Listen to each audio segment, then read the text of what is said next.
if somebody was bullying us or beating us up on a regular basis, we'd get really upset and we'd want to do something about it right away, wouldn't we? But don't a lot of our anxious thought beat us up every day? You know, thoughts like, what if I don't get what I want? What if I get what I don't want?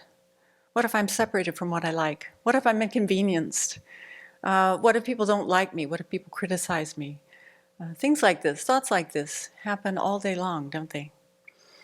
And these thoughts about my happiness, my suffering, my worry, they beat us up day after day. And we just think they're normal. They're just part of how the mind works. But not recognizing that these are just thoughts. That's a powerful statement. These are just thoughts that arise in our mind, mostly due to habit. And if we think about the outcome of the anxiety and the worry, really think about what was the impact of it, what was the consequence? Did it bring some tension in our stomach and our shoulders? Did it bring some mental tension to our mind, give us a headache? Did it increase our heart rate or respiration or maybe our blood pressure? Did it lead to insomnia? That's usually how I know there's something going on. I wake up at 3 a.m. thinking about it. Another important thing to notice is what actually happened.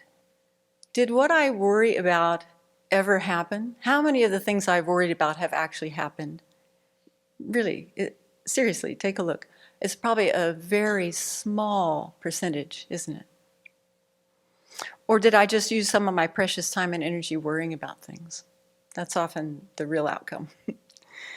So the American Psychological Association defines anxiety as an emotion characterized by worried thoughts and physical changes like tension and increased respiration and blood pressure in anticipation of impending danger, misfortune, or catastrophe. So I really appreciate how Venerable Chodron has talked about anxiety and related states of mind like fear and worry. And I appreciate the clear descriptions that she's given, so I refer you to some of her talks on that. She says fear may be appropriate short-term response to a clearly identified threat. It's usually in the present. Fear is usually about something happening in the present. But anxiety is something different. It's more like a future-oriented worry that's focused on some vague or diffuse threat that has yet to happen. It hasn't happened yet. And so even the words fear and anxiety are often used interchangeably, even though they can be parsed out to mean different things. And they can either be appropriate or exaggerated, unrealistic. They can be short-term or long-term responses. They can be to real or imagined threats, to specific or vague things that we feel are threatening. So there's a lot of variable there, isn't there? And so our job is to really investigate and to figure out, am I in real danger in this moment? I mean, perhaps so, maybe so, but or is there a real threat, or is there some exaggeration involved? Is my response realistic? Is there something specific I can point to that's actually threatening? Or is it just some diffuse, vague, insecure feeling based on our thoughts? So keep in mind that one of the qualities of a Buddha is that they're fearless. Imagine. They've removed all the causes of fear. And so they are relaxed 24/7. Their minds are in a very easy state. And so we can aspire to that. We have the same nature. We have the same nature of mind that Buddhists have. We just haven't cultivated the positive qualities that they've cultivated. We haven't removed some of the causes that are still there that bring about suffering. So anxiety and fear are emotions. And there may be biological components to them, something going on in the brain or the body that's associated with it. Like I mentioned, the increased heart rate or blood pressure. Insomnia. But these are physical things happening with biological or chemical elements to let us know that anxiety is present. So the real anxiety is the mental aspect that we experience. The mental experience, the mental thoughts that are happening around a certain situation. So in Buddhist terms, we look at mental states as either virtuous, likely to bring about positive experiences, positive, good outcomes, or non-virtuous, likely to lead to unwelcome outcomes, suffering or dissatisfaction. So where do you think we'd find anxiety and fear? They tend to bring about disturbances in our mind, right? They make our mind very unpeaceful. They're distorted. Often they're distorted. They're unrealistic, exaggerated, not based in reality. So they tend to fit more with the afflictions. And what we know about afflictions is that afflictions lead to suffering. We want to remove afflictions from our mind and motivations for our actions so that we have experience more mental peace. So I think we could say that anxiety is related to fear and worry. And we could be worried about our physical safety, like driving home in a snowstorm. That's fair enough. That's probably realistic. Some of it, some aspect is. But we can worry about all sorts of things: our financial situations, our relationships with others, our status, our health, our looks, our reputation. So many things that we can worry about.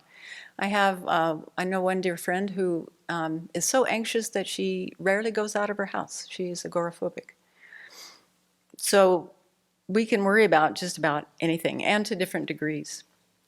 In my own personal observation and experience, I notice that when I'm anxious, I'm creating all sorts of stories in my mind. Mental proliferations, exaggerations, fabrications, and if I am really honest, they're really all about me, my experience. Am I going to be happy? Am I going to be inconvenienced? Am I going to suffer in some way?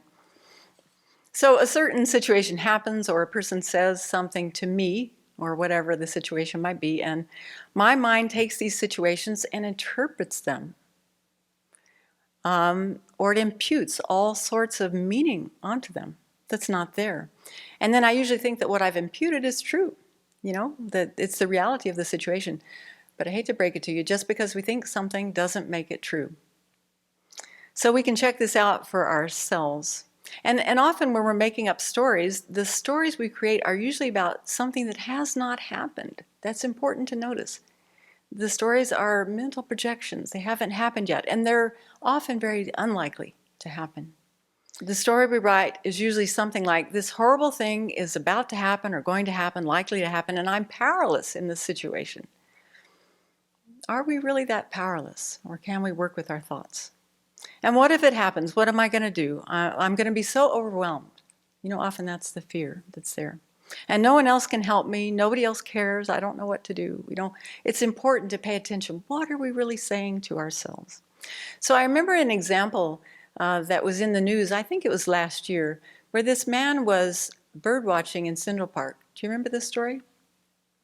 He was walking through the park with his binoculars, and a woman with her big fluffy poodle, a standard poodle, came into the area, and the dog was disturbing the birds. And so the man very calmly asked the woman, would you mind putting your dog on a leash? And the woman got hysterical over it and started exaggerating what was going to happen. She felt, obviously she was scared, she felt threatened, to the point that she picked up her phone and started calling the police and reporting him. Meanwhile, the man is just standing there like, what's going on? And so he pulls out his phone and he's recording himself, and then he's recording the hysterical woman, and he's coming back to himself, and he's very calm and, just recording the whole situation. So obviously something was triggered in her. Fair enough, we all have our issues. But in that moment, she was seeing a certain situation, exaggerating some horrible scenario in her mind that was not happening in the moment. So this is something that can be very helpful, is to ask ourselves, what's actually happening right here and right now? How can I ground myself in the present? Feel your feet. Feel the chair that you're sitting on. Notice the color. That can be very grounding. Just pick some sense object and focus on it. That can be very helpful. So this happens all the time. Venerable uses this example, like we walk into a room and someone doesn't say hello to us. And so, one day that's not a big deal. It's like, well, that person's preoccupied. The next day, because causes and conditions are different, it's a huge deal. This person is ignoring me. They're being arrogant. They're looking down on me. Somehow they're not giving me what I want. And we start diagnosing, that person's being very passive aggressive. Notice how, all of a sudden we become a psychologist. Or we start analyzing their behavior. That person's ignoring me. Well, they just didn't say hello. That's all. Or our mind starts mind reading as if we could know their motivations. That person's trying to manipulate me. It's interesting to notice what are our particular patterns in these situations. And this is all because someone simply didn't say hello in the morning. So other scenarios include things like, someone doesn't do what we ask them to do, and we assume they're being disrespectful, and we get angry about it. Or someone uses a certain tone that we find triggering. We might assume that they're being arrogant, looking down on us. It can fit into our long-held, tender stories. Or someone comments on something we've done, and it's so easy to assume they're criticizing, or and then we're off and running with the whole story, the whole scenario. So this may sound like we're exaggerating things, but I've seen in my own experience that this is exactly what the story writing does in my own mind. I really appreciate that Venerable has pointed this out, because it's been a great relief to me to develop more of a habit of stopping and checking. What am I saying to myself in this moment? And is it true? Is it likely to happen? Whatever horror story I'm creating, is it likely to happen? So how do we work with these states of mind? And especially during the holidays when we're getting together with families, this can be, we need to put some tools in our pockets to take with us.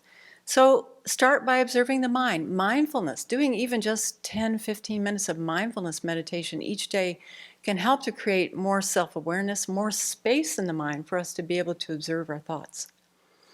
We can notice our the thoughts that we're saying. We begin to question them. Is this true? Look what I'm saying. Is this true? Is this likely to happen? Or is this likely the situation of what's going on for the other person? What's the catastrophe that I'm afraid of? How likely is that to happen? We can try to put ourselves in the other's shoes by imagining what may be going on for them. Maybe the person's just in a hurry. Or maybe, they've had a little catastrophe in the morning and they're coming from a different space. Maybe they haven't had a week of vacation. They're a little bit tired and stressed. And another thing is to really try not to take everything so personally, as if it's just all about me. That can be so helpful. So in a nutshell, we have a choice about whether we follow our anxious thoughts or not. Isn't that amazing? Isn't that empowering? To recognize that and then to practice that. They're just impermanent thoughts that come and go. They arise in the mind, they pass away. They're habitual, a lot of them. So we can create new habits. Our thoughts can definitely be changed, and that brings about a greater sense of calm and peace.